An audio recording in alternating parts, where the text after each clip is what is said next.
Imagine sitting with us, a quiet room, two chairs, a small table, time set aside. No performance, no show, only conversation. Moments of listening, wondering, and remembering. Have a seat. You're welcome to listen. Welcome to the Just Right Stories. Yesterday was your birthday, and we're still celebrating today. Yeah. I would like you to go back these 83 years to when it started with you and your mom and your dad as a small family. Like if you share where you were born, how you were raised, how you grew up. So we hear that part of the story of your life. Ah, you surprise me all the time.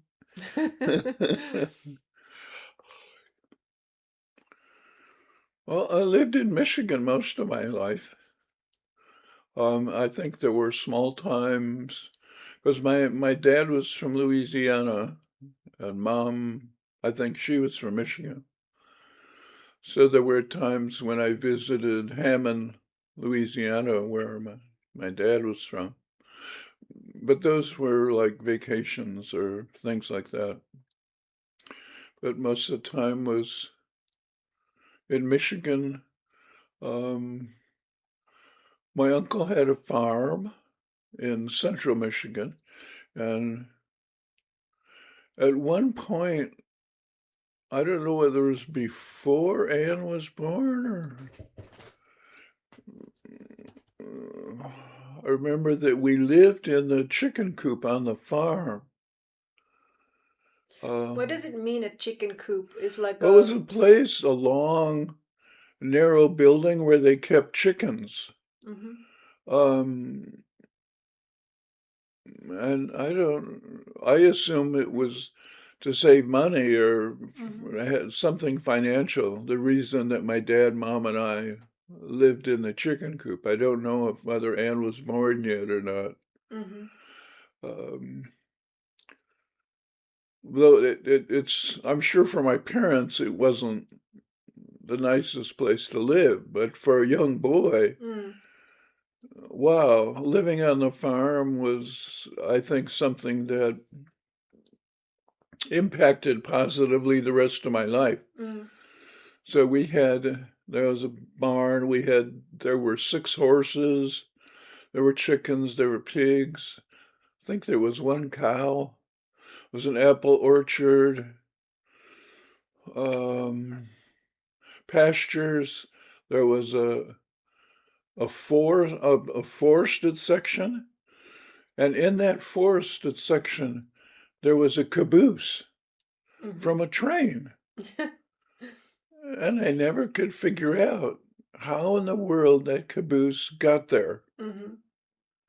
Um, but boy, for a child, having your own private caboose in the forest Mm. was incredibly special. Um, I used to enjoy playing with the horses, Mm. and they would a farmyard, and then there was a lane, and we'd take them out to the pastures, and I would to take them out to the pastures, they would start moving out there and I'd run behind them. My mother always was yelling to me, don't chase the horses, because she was afraid to get kicked or Mm. something that would happen. But I remember yelling back, Mom, I'm not chasing the horses. I'm just the slowest horse. Um, I'd sit in apple trees in the orchard and eat apples. We had, there was on the farm what we called a hired man. Mm. He was a man that seemed to do all the work, outdoor work on the farm in terms of there were corn, potato, green beans, plants. Um, he seemed to take care of everything outside. Mhm. And he was an incredible delight for me. He was very quiet, unassuming, but he seemed to know everything. And Mm-hmm. he let me go along with them. He let me sit in a seat on the tractor. Mm-hmm. He let me hold the reins of the two plow horses when we drove the wagon. Mm-hmm. Um, and I'm sure it was a lot of trouble, but he never made me feel like that. He made me feel like I was a helpful part of what he did. There were times, it seems like usually early morning, end of day, he would turn over two buckets and we'd sit in the doorway, one of the doorways of the barn, and just sit there. We didn't talk. Mm. I don't remember that we hardly ever talked. If I asked him a question, his answer was short and direct, and that was all. Mm-hmm. But there was a kind of presence about him that was just wonderful to be around. It's like he fit the farm and the farm fit him. Mm-hmm. And wow, you just kind of fall into that. And it made being in the barns when we'd go up to the top and take heavy ropes and swing down into the hay or roll down the hay. Mm. Um, whether it was the barns, around the horses, out in the fields. It's just like Wes knew exactly what to do. Mm. And he did it. There was no fuss, no bother about him. Mm-hmm. Wow, you just kind of felt right. Mm-hmm. And that's a wonderful way for a Yeah. child to grow up. No, never admonished me, I never did anything wrong. I just watched and he would kind of step in and move it in the right direction if I Mm-hmm. was doing something that wasn't appropriate. Mm-hmm. And he didn't yell at me. It was, besides all the real practical everyday stuff that he Mm-hmm. modeled for me, there was a sense of, wow, this is how you are with elders. It Mm-hmm. reminded me of how people talk about life in traditional Native American groups, Mm-hmm.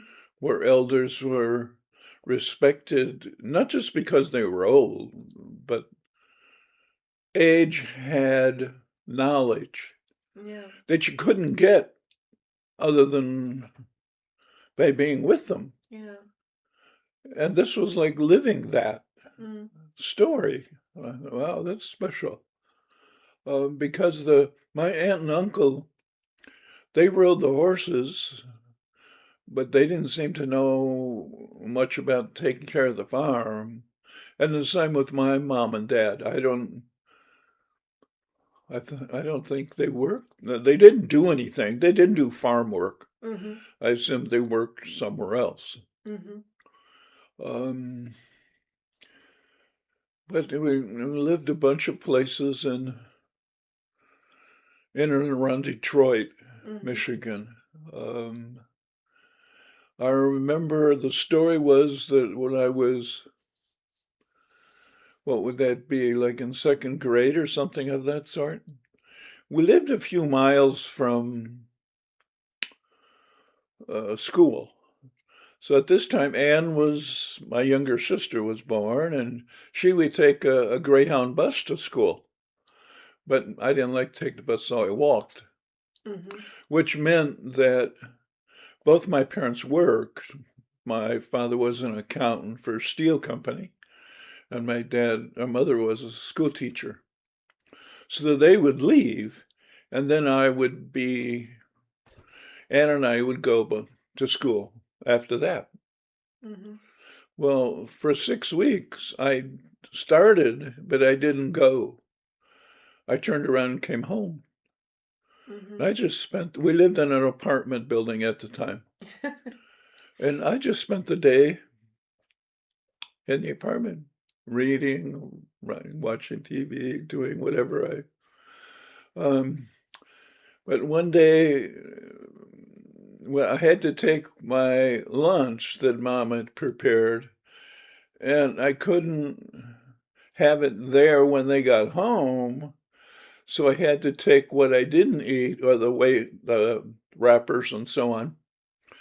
In the hall of the apartment building was a trash thing where you threw the trash down this chute and, Yeah. excuse me, went to the basement. Well, I guess one day a neighbor saw me, and of course, in the middle of the day, I'm not supposed to be home. My parents were told, and I don't remember being punished for it. But I do remember that my mother took me to school after it was done. Mm-hmm. And somehow, I mean, this is the story that I was given a test Mm-hmm. that all the other kids had taken Mm-hmm. while I was at home. And I did better than the people who stayed in school. And my mother, even though she was a school teacher, she always seemed to have the idea that you got to go to school, but that's not your education.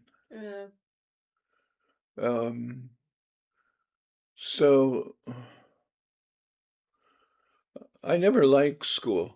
Mm, I know. Uh, You don't have pleasant memories. uh, No. I don't have good memories of school. I think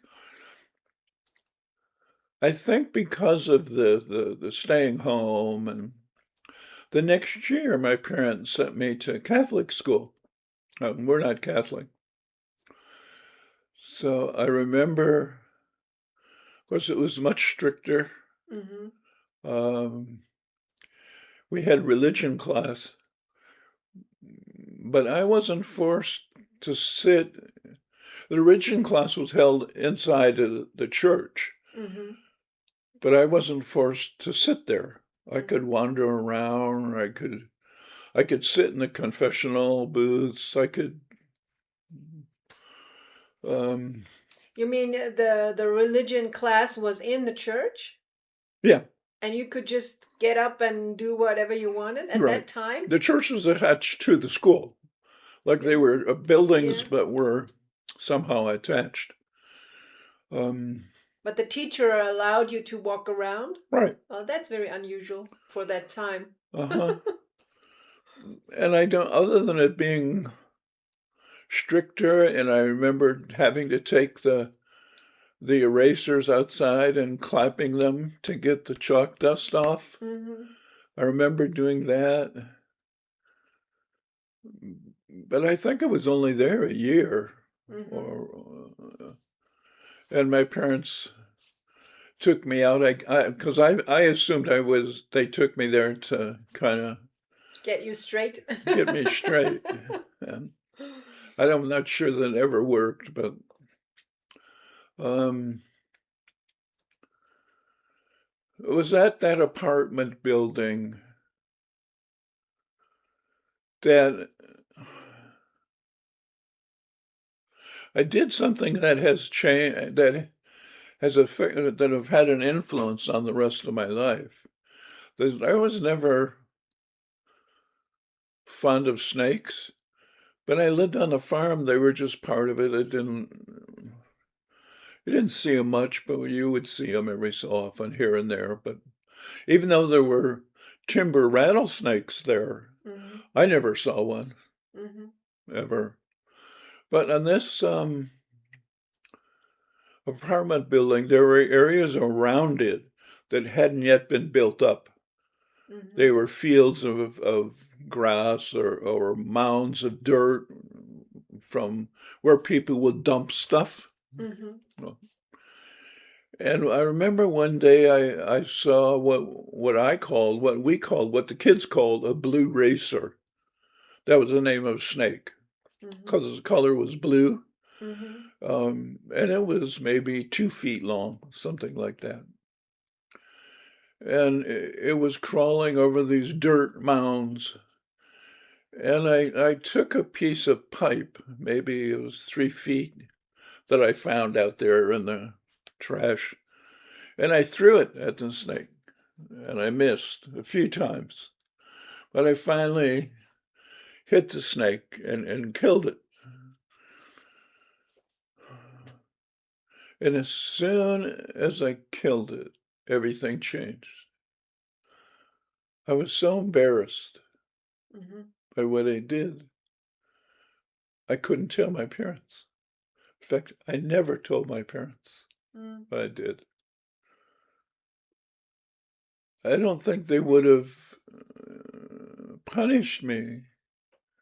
They probably would have been sad Mm. like I was, Mm.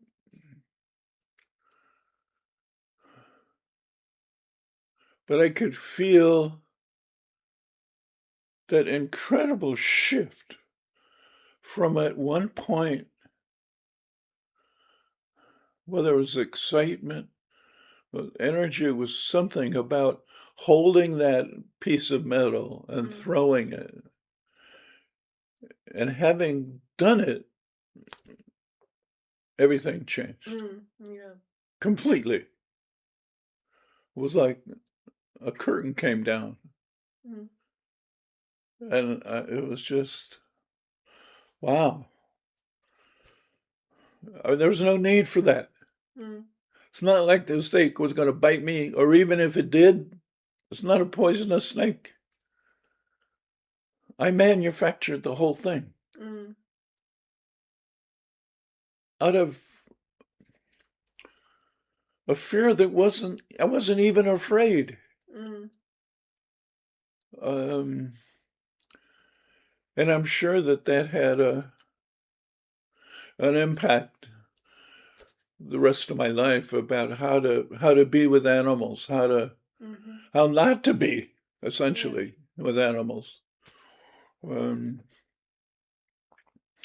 and my life seemed to be normal during those years in and around Detroit. Um, I don't remember getting in many fights, as a kid. Mm. I remember once some boys stopped me. I was on my bike and they were on bikes, and they wanted to take my bike. And I don't remember the specifics of it, but I didn't let them. And I just went away. Mm. I remember once Anne was playing in the front yard, and some older guy, seemed really old at that time to me, um, seemed to bother her, tease her, or something on the front lawn. And I was out there. So I picked up a shovel and I ran after him to hit him with a shovel. Really? Mhm. He ran away. So I never happened. um, we seemed so normal of people, the families at the time. Um, we weren't, at that time, we weren't, I don't even think we were middle class because I always had to go to school with big holes in my shoes Mm.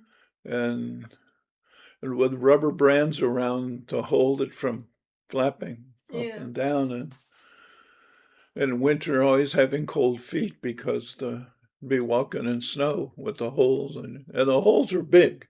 It Mm-hmm. wasn't just a little tiny hole. I mean, it got to the point where there was no soul there. Mm.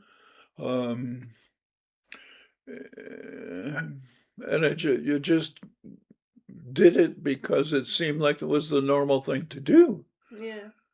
I didn't seem poorer than anybody around me. Yeah. Mm,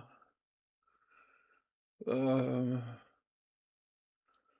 I remember my first job, I must have been like 10 or 11, was on Saturday mornings. I would walk a block and clean up, sweep um, a beauty salon Mm-hmm. that was around the corner. I would sweep up the hairs and clean the floor for them. For that was the first job I ever remember having. Mm-hmm.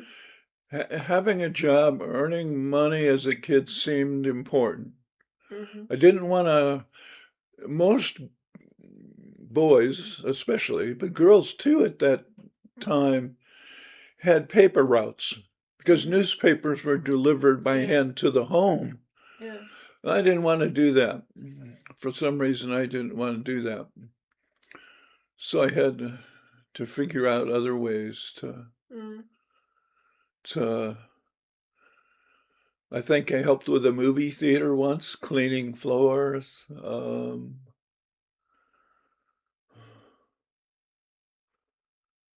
But it just seemed having a job, a weekend job, summer jobs, all seemed like things you had to do. Mm. I joined Boy Scouts, but I didn't like it. It Mm-hmm. was too regimented for me. Mm-hmm. It was like being in school with a uniform on. Yeah. And Yeah. I didn't like that. So I didn't do much. I wasn't interested in doing the things that gave you badges. Um, What were you interested in? What was the things you really enjoyed or liked when you were a kid? I think most of the time I enjoyed reading a lot. Yeah. Writing, no, but reading, I enjoyed reading a lot. I remember reading uh, a book or sets of books by Olsa and Martin Johnson. They were explorers in Africa. Mm-hmm. I thought that I really liked that. I liked stories about horses, Mm-hmm. cowboys. I Mm-hmm. liked reading about that. And by that time, by 10, 11, 12, I wanted to be a cowboy. Mm-hmm. When I lived on the farm, my uncle either had been a cowboy or he lived in Montana. So he had brought a lot of things from Montana Mm-hmm. on the farm. We had a stagecoach harness in the tack room, saddles, Mm-hmm. um, had a gun closet filled with guns. Um, we had what we called the mud room, which is a room attached to the kitchen. Mm-hmm. And it's the room you go into from outdoors, Mm-hmm. change your shoes, change your jackets, and all that sort. Mm-hmm. And I used to have a pair of cowboy boots. They were too big for me there Yeah. with spurs attached that I would jump into when I went in and out of the mudroom. Uh-huh. Um,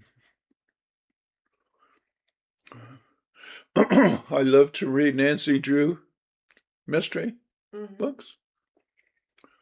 And I did when I was little, a lot of playing army, Really? playing cowboys and Indians.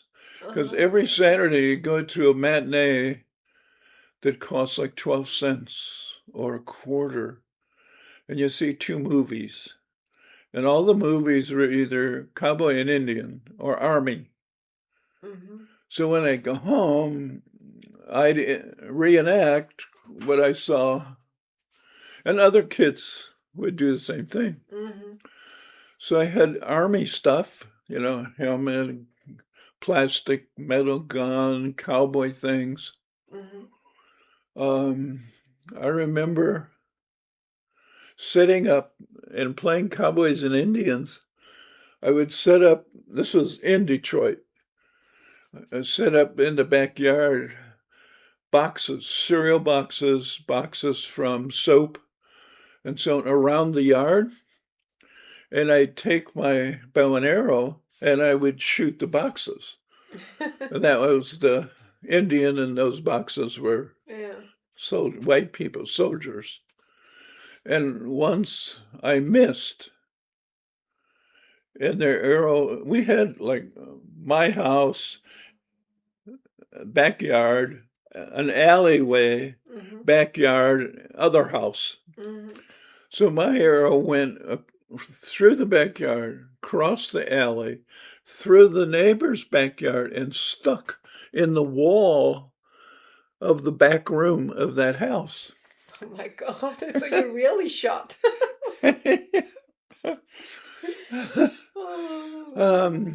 Fortunately, that house was, they had a son, maybe a little bit younger than me, and he found the arrow in the back wall and brought it to me. Good thing. I think his parents didn't find it. um, Oh. so I had a lot of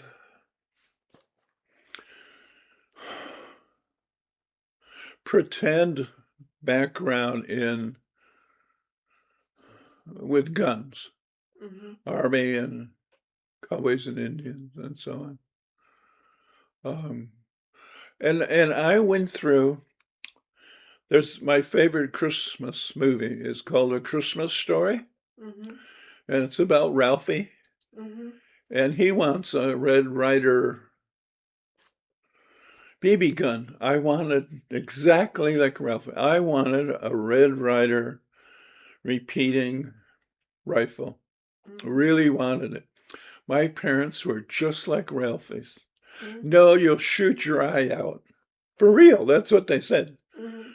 Unlike Ralphie, I never got it. I never got my.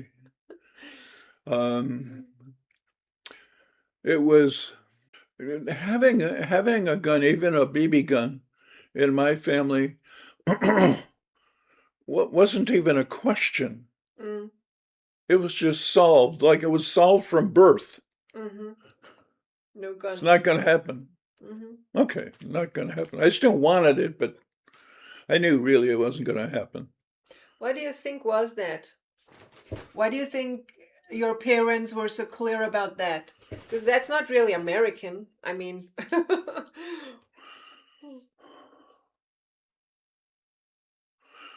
I'm not sure. My parents were very different from each other. My dad was from Louisiana, from the South. He had what I grew up calling, what would we call it? A very gentle form of racism. I had a black woman who took care of me when I was little because my parents worked. And so when I would come home from school, a woman, I still remember sitting with her on the couch reading mm-hmm. stories. Mm-hmm. My impression of my dad was that he would never do anything overtly Mm-hmm. that one would say, oh, that's racist. Mm-hmm. But he had an idea, he had a feeling Yeah. that there was not a equality, there was a differential. Yeah. Mm-hmm. That made logical sense to me given where he was raised. Yeah. I was told, and I had seen pictures, that his parents came from Sweden, Mm-hmm. but somehow they owned a small, what we called a plantation, Mm-hmm. a farm.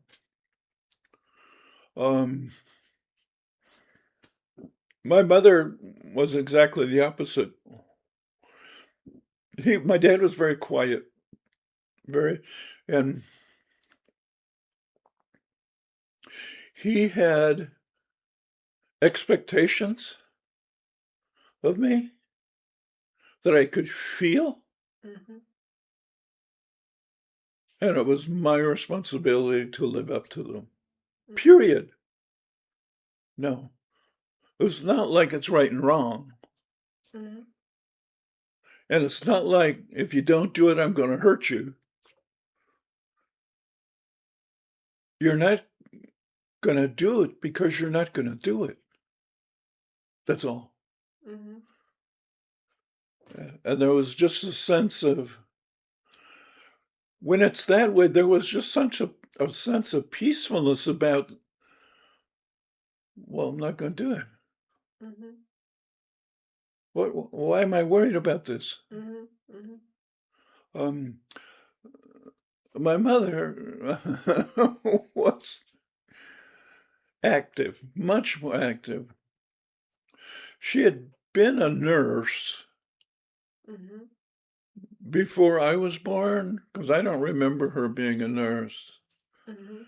I remember her only being either a stay-at-home mom when I was really little. My dad was away with World War II. Mhm. He wasn't home. And she was very active verbally uh, about equality. Mhm. It really meant, it wasn't an idea to her. Mhm. I remember that when she was a school teacher in Detroit, she taught in a black school, or primarily black school.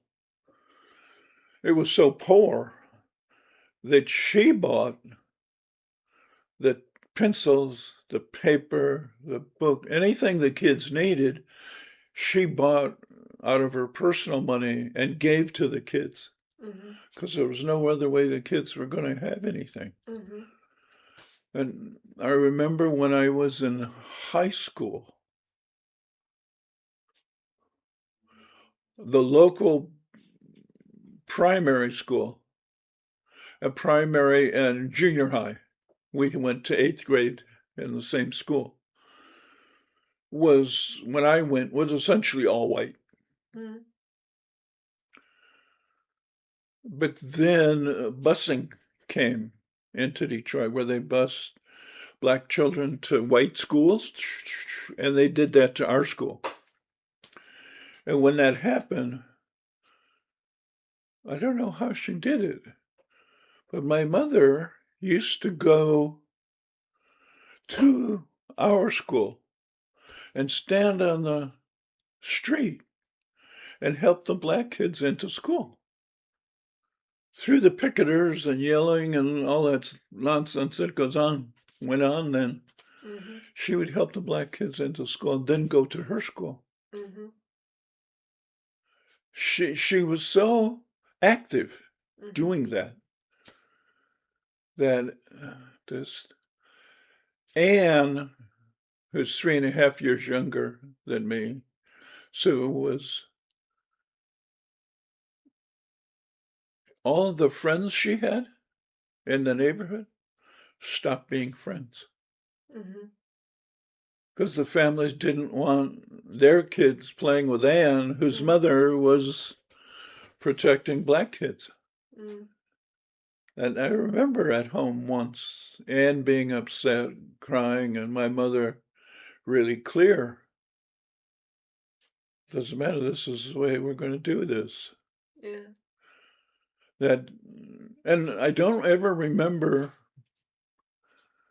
any discussion about between my mom and dad about it. Mhm. It's not something I think my dad would have done, Yeah. but there's no way my mother wasn't going to do it. Mm. So you can see they were, um, but it seemed, and then I think the biggest change then came when I was in high school, maybe third year, second or third year. I don't think first year. Mm-hmm. My parents had two more kids, roughly a year apart. Mm. Um, and my dad at the same time had some kind of respiratory illness that was serious. Mm. He was in sanitariums a lot Mm-hmm. for a month for resting and for breathing and so on. And it got progressively worse. Mm. But nobody knew what it was. Oh. Mm-hmm. They think it would be this. They treat it, no, it's not that. And then Mm-hmm. as it became progressively worse, he couldn't go to work. Mm-hmm. Um, and something that now I understand and seem to understand at the time Mm-hmm. wasn't easy all the time. I was the oldest one. Yeah. And I remember in generation before me, especially in larger families or families on farms or families where both parents had to work, the oldest child took on the responsibility of the younger kids. You just did it. I mean, it was like, Yeah. it's what you do, Yeah. what a family is. Yeah. Okay, so that meant before and after school, it was my job to take care of Candy and Mark, who were then, just born and babies and infants. What did you mean? What do you mean? What did that involve? Like, Well, when you come home, um, if a babysitter had been there, they would leave, and then depending on the time, I would fix the meals, their bottles, change them. Um, if it was nice to be outside or what they would want to do. mm, So he didn't have alone time. Didn't have alone time to go study. mm-hmm. He had to. You couldn't leave them Yeah. and and go somewhere else in the house, or couldn't leave them outside and go inside. Mm, Um, Not because you were afraid of people coming and taking them things. That fear didn't exist yeah. in my. It seemed like it just didn't exist in the world at that time. Mm-hmm. But they can still get hurt, fall off the porch, um, forget and run into the street. Yeah. Well, all kinds of things can happen. And it was my responsibility that they didn't happen. Mm-hmm. I also had the responsibility of getting up in the night to feed their bottles or change them. How old were you at that time? How old were you? Oh, let's see. What's 11th grade? Something like 14?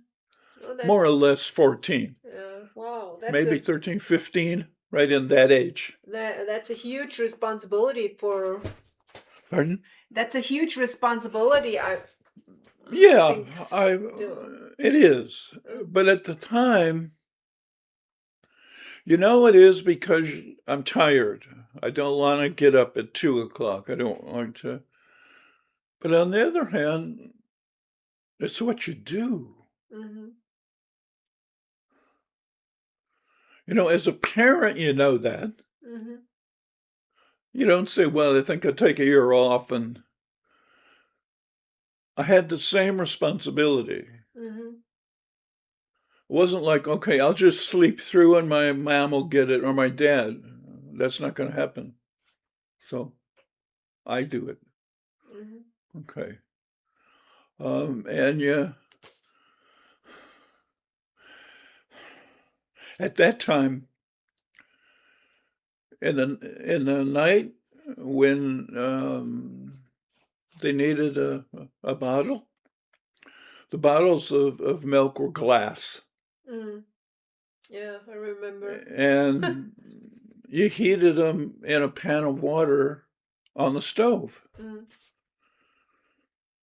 Well, if you made a mistake and turned the heat up too high, and the bottles came out of the fridge, Uh, so they're cold. yeah. So you pick the bottle up, and the bottom stays in the pan, and all the milk is in the pan.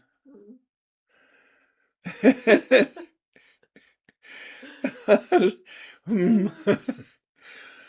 I mean, parents know all those things that happen. Mm. You just go to the next thing. Mm.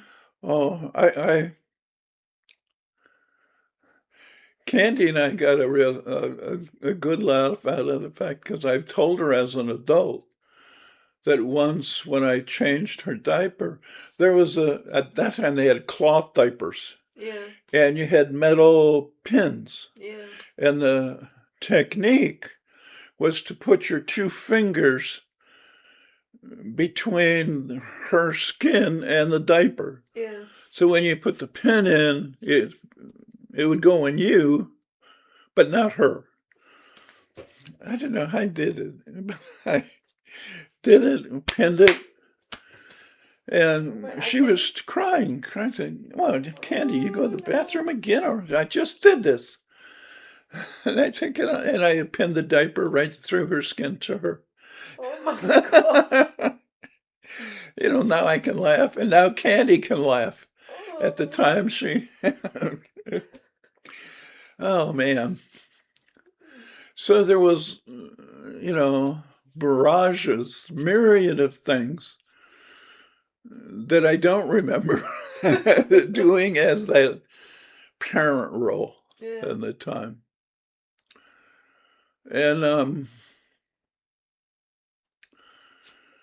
now when you think back, I don't know how good a parent I was. But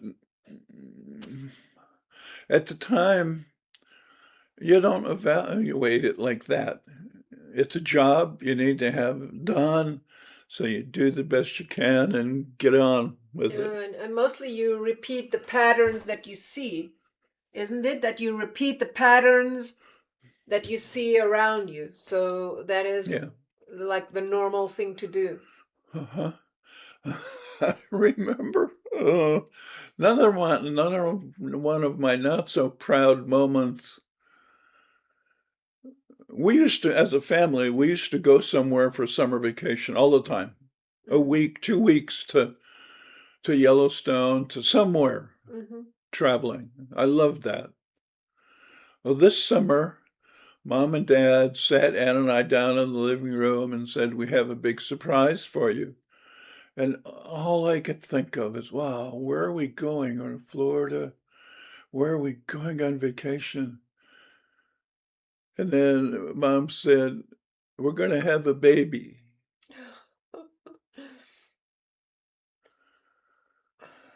I was so upset that I got up and ran to the basement. I can't imagine. I wanted a surprise, and Mm. I got a brother. Mm. Really, I didn't want a surprise. I wanted a vacation, and I got a brother. I remember my mom coming down and talking to me. Mm-hmm.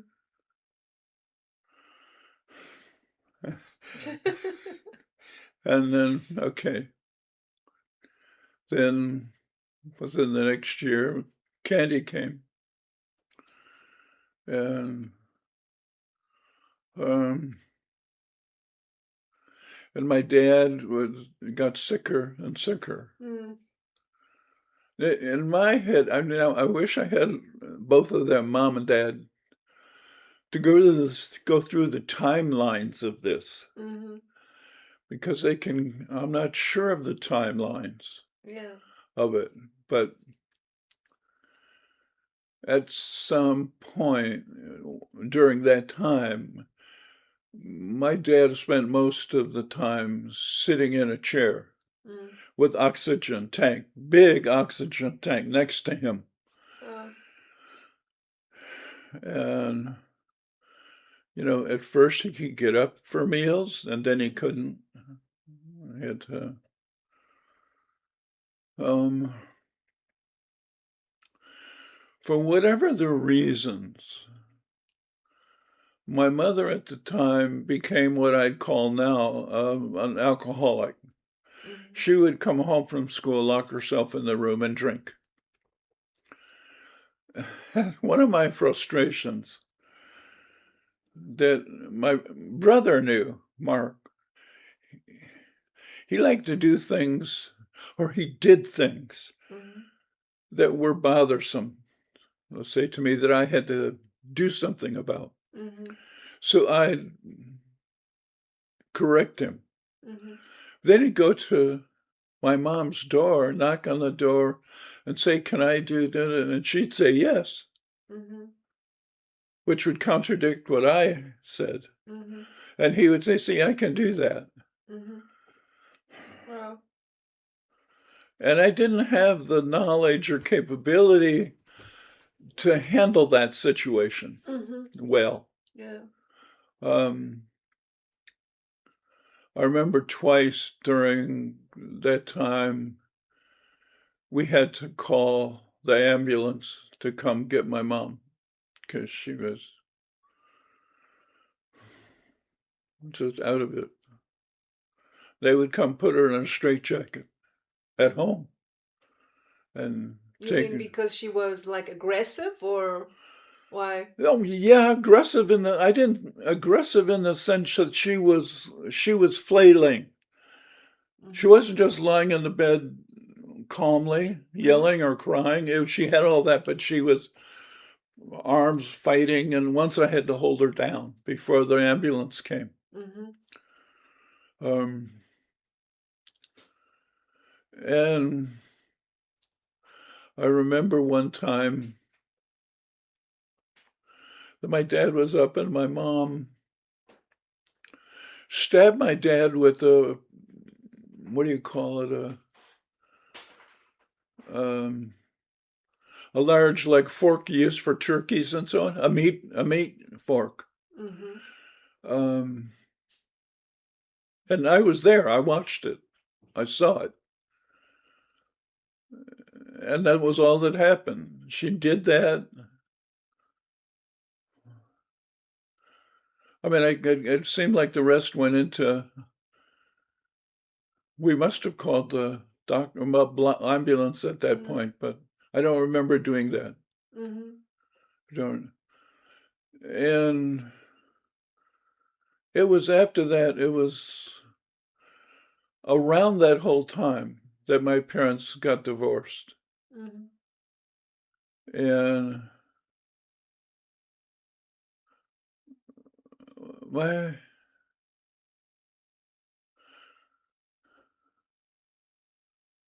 my parents always let me know, usually not verbally, that they expected me to go to college. They expected no excuses. Mhm. Um, my mother was more clear. Mhm. She expected me to keep on learning, period. Um, and you don't. It's not that you debate them, because it's not debate. It's like debating gravity. I mean, it's, Mhm. there's a rightness in what they're doing, what they're saying to you, Mhm. and they make it clear that it's your responsibility to do it. Mhm. Don't give me any excuses about taking care of kids or Mhm. having money, or because none Mhm. of it counts. Mhm. What counts is that you do it. Mhm. And both of them agreed about that. Mhm. My parents gave me the most incredible gifts. Um, when I got a invitation to go to Washington to get my PhD, Mhm. my dad was living with Anne, and mom was living with the two younger kids in a different home. Mhm. And my sister Anne really was the caretaker for my dad all the Mhm. last years. And went to with my new wife. I went to Sue. Went to my dad's for the evening. It was just before Christmas, and we were going to drive. We were driving out to Seattle from Washington, about 3 days driving, Mhm. and essentially I went to say goodbye Mhm. because I knew I couldn't come back, every month, but Yeah. I'd come back. But before I left, I talked to his doctor, Mhm. and I said, "What are we? I don't want to go and have you say, well, he's probably going to die in the next month. Mhm. I'll stay home.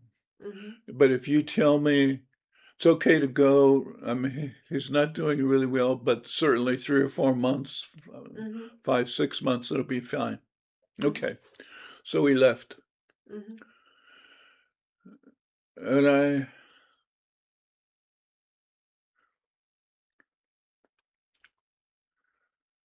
when I hugged him in his chair that last time, I looked at him. We both knew this last time. Mhm. Whew. I didn't know what to do with that. Mhm. So I went out into the car and just stood there. Mhm. Do I go back in? I decided not to. I Mhm. decided that we did what we had to do. Mhm. That was it. For my dad, that was perfect. Mhm. Yeah. So we drove. I got to Seattle, and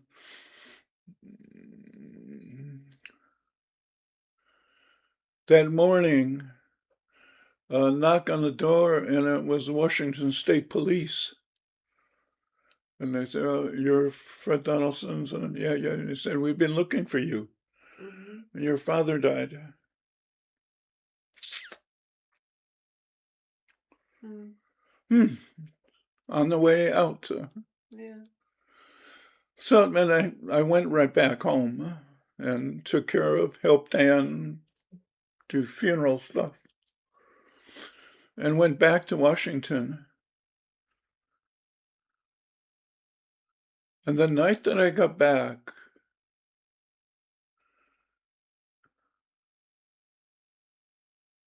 in the middle of the night, I sat up and my dad was standing at the foot of the bed. Mhm. And I said, "It's okay. Mhm. It's an incredible gift." Yeah. Um, because it was done within the context of the relationship the two of us had. Mhm. It wasn't artificial, it wasn't put on. Yeah. It was so just right between us that, Mhm. wow, that's, ooh. Well, my mother gave me the same gift Mhm. years later. Mhm.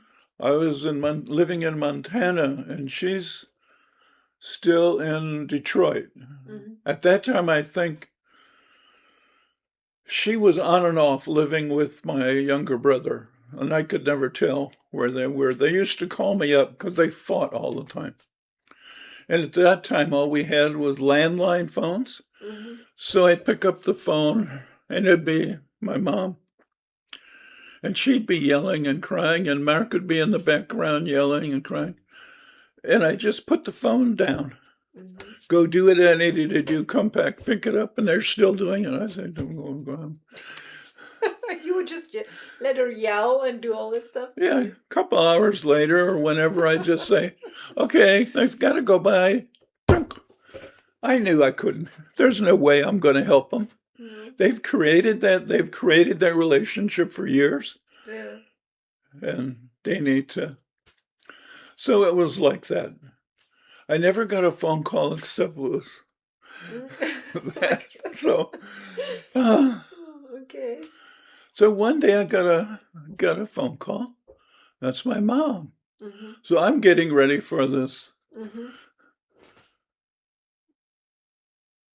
But she asked me how I'm doing. Mm-hmm. She hasn't asked me how I'm doing for like 10, 15 years, something like that. Mm-hmm. And I start, and she talks to me the way we used to talk together when I was in college. Mm-hmm. Mm-hmm. She was an incredible reader. Mm-hmm. She read everything. And back then, we'd talk about what she read, or we'd talk about ideas. Mm-hmm. You could talk about any kinds of ideas with her. Mm-hmm. And she never put you down. She was always there for that. Mm-hmm. We must have spent an hour and a half on the phone. Mm-hmm. Even at the time, I couldn't believe what was happening. Mm-hmm. This is like 30 years. And we had this most incredible conversation. Mm-hmm. And it was time to go, and we said goodbye. And I remember sitting on the bed in that bedroom with the phone there. Mm-hmm. And I said to myself, that's the last. You knew. That's her gift. Yeah. It was. Yeah. A beautiful, beautiful gift. Right. Mm-hmm. She gave to me her, Mm-hmm. the relationship we had that was really us. Mm-hmm. Mm-hmm. And I thought, oh. So for all the ups and downs and ins and outs and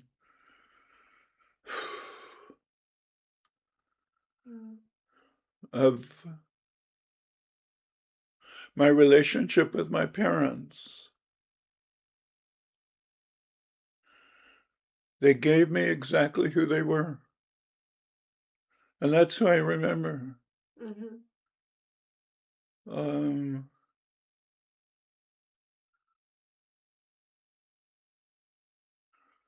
they,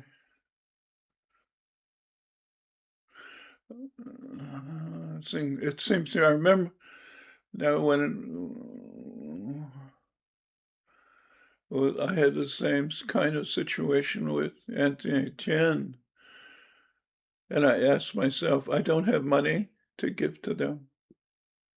I don't have home. I don't have, what is it I want for them? Mm-hmm. I want for them to be able to say, I know Fred. Mm-hmm. Now, it's as if I got that from my parents. Mm-hmm. It's not about just knowing Fred, but knowing Fred, knowing this Yeah. person you are or the qualities you are.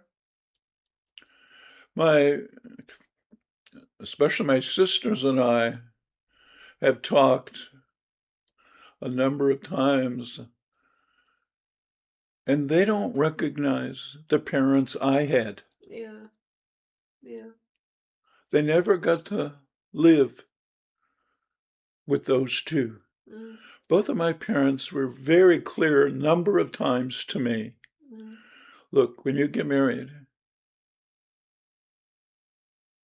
don't let us live with you. Don't let us. You don't take care of us. Mm-hmm. You take care of your marriage, not us. Mm-hmm. So my sisters talk about the fact, as my parents got old, that they wanted to take care of them. Mm-hmm. And they say, I can't. And they couldn't understand that at all. How could you not take care of your parents? Yeah.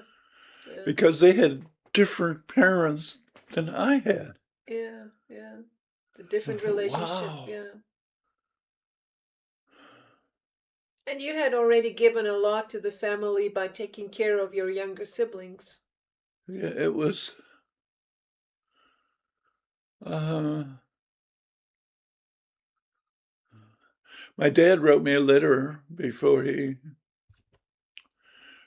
died, and one of the things he told me or said to me was, he's leaving more to Anne than he was to me, and he said, I know you can. This is okay. I know you can take care of yourself, and Mm.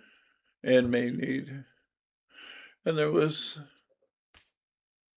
of course. Mm. Yeah. Um,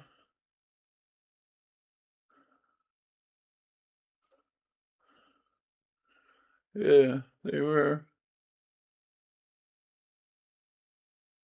It was both. I think I mentioned even earlier that my early family seemed so normal. Mm-hmm. The normal American family of four in the 1950s. Mm-hmm. That's America. In fact, it's America that I feel has been destroyed. Mm. Yeah. Um, and it's almost seems trite, but it was real. Mm-hmm. I mean, that's the way it was. Mm-hmm. Mm-hmm. And it turns out what better things for me than to have lived on a farm, Yeah. to have a mother that when I was small, she taught on a Native American reservation in Michigan, Mm-hmm.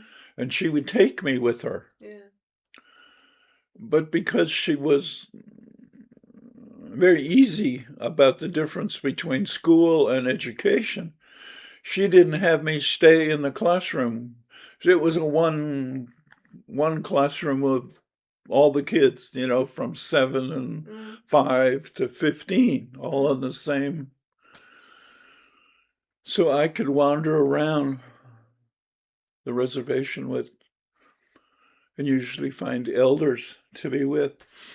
And that's the grandfather that told me there's nothing to be afraid of.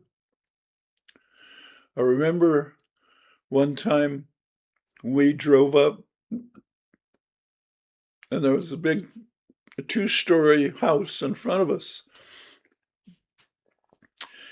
It was made of what we called at that time tar paper. Mm-hmm.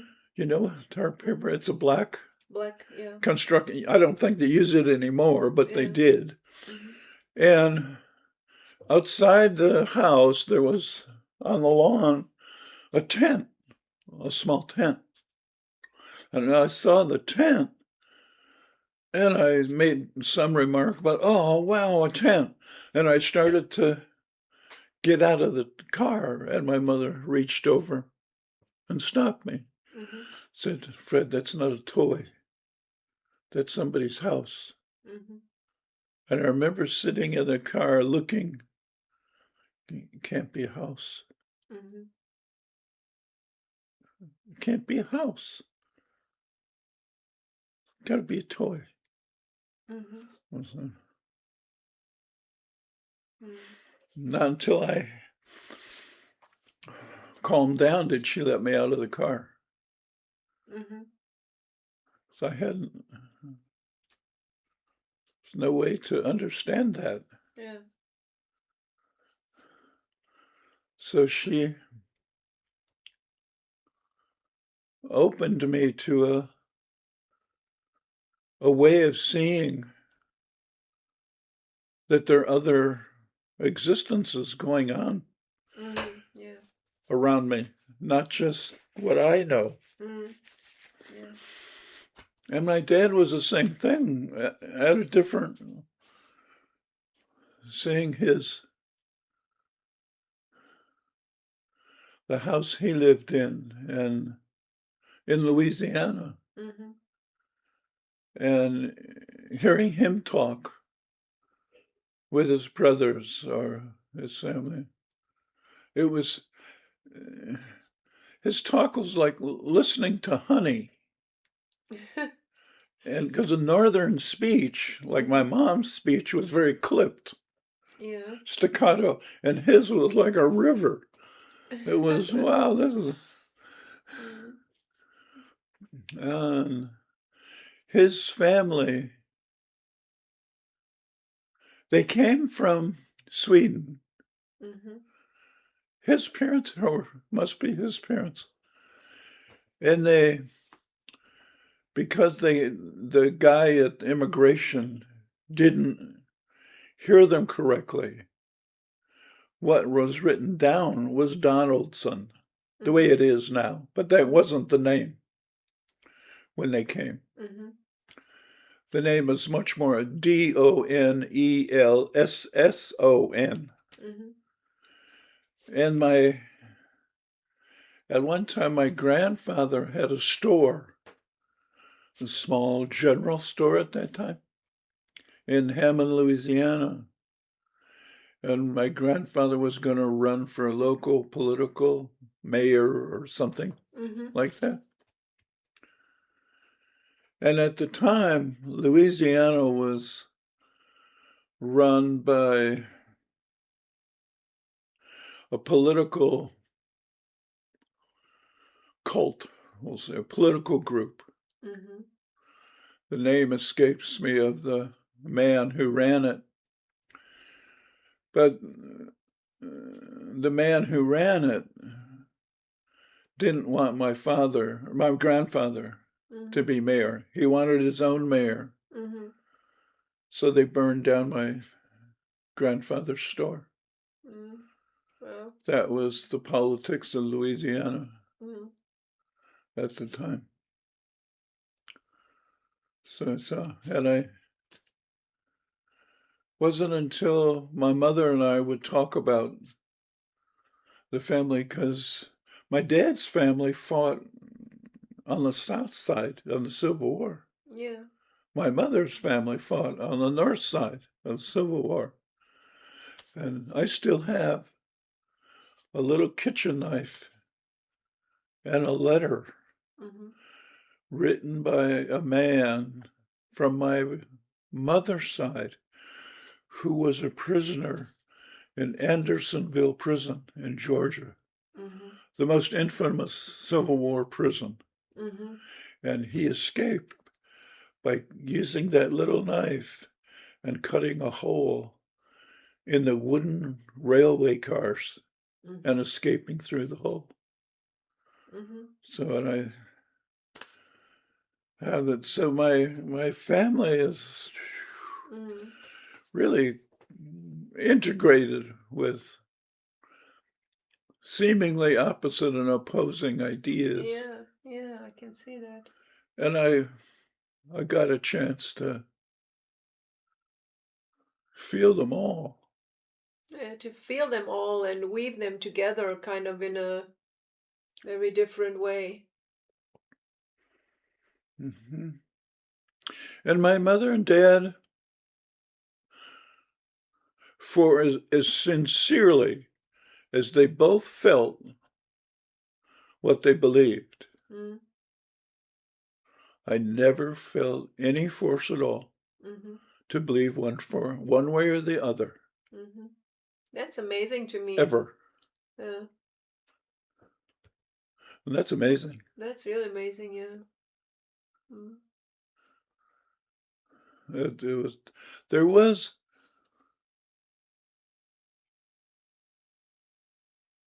there was in all of the human craziness Hmm. of my parents a sacred just rightness. Mm.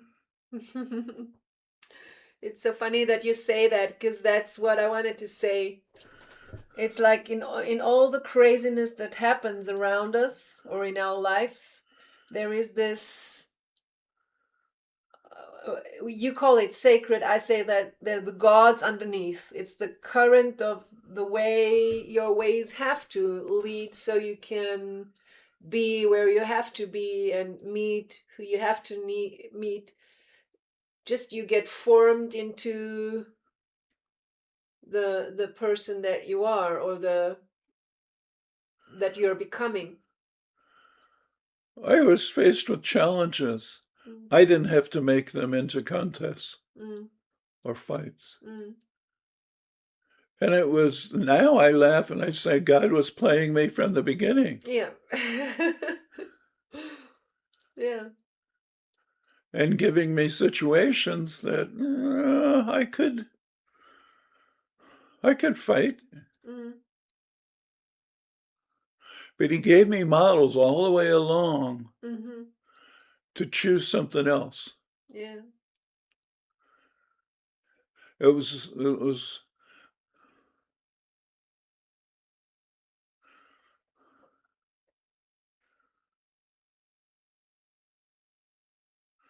was his life. God gave me Jesus in the forms that I could accept Mm-hmm. and taught me how, allowed me to live with them, regardless of all the underneath Mm-hmm. stuff going on. Mm-hmm. Don't get sucked down and trapped by all of that. Yeah. Yeah. Yeah. Maybe that's the purpose of family.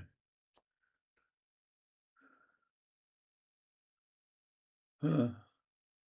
You mean living with Jesus? Yeah. Yeah. Uh-huh. Yeah. Yeah.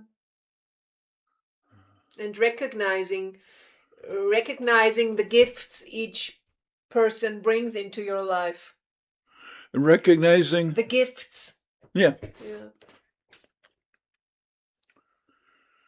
both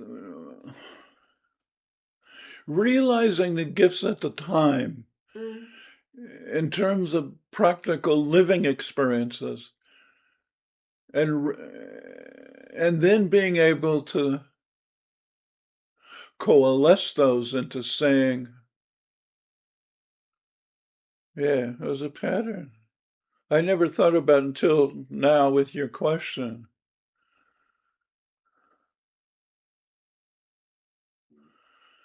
that my parents were a part of members of the sacred group, members of the godsend conspiracy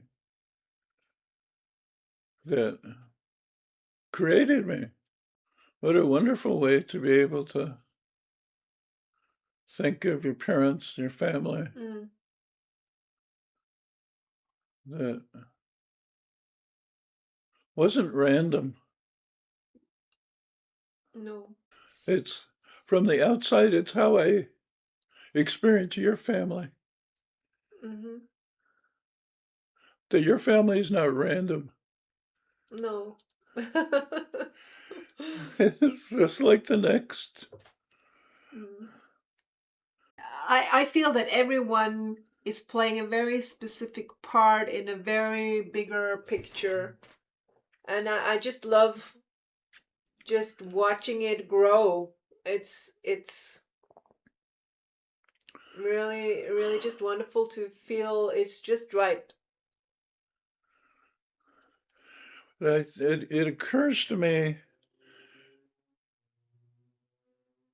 before we realize that before we live it, Mm, we're living half lives and calling them whole. mm, mm. Yeah. This, to me, this life is not about having a job. Mm, That's not what life is about. It's it's being. If my parents were Jesus to me, mm, they just passed it on. And that's my task. mm. My task is not parenting. My task is Jesusing. Jesusing. Oh, that's a wonderful new word. I love it. Oh, that's going to be the title. Oh.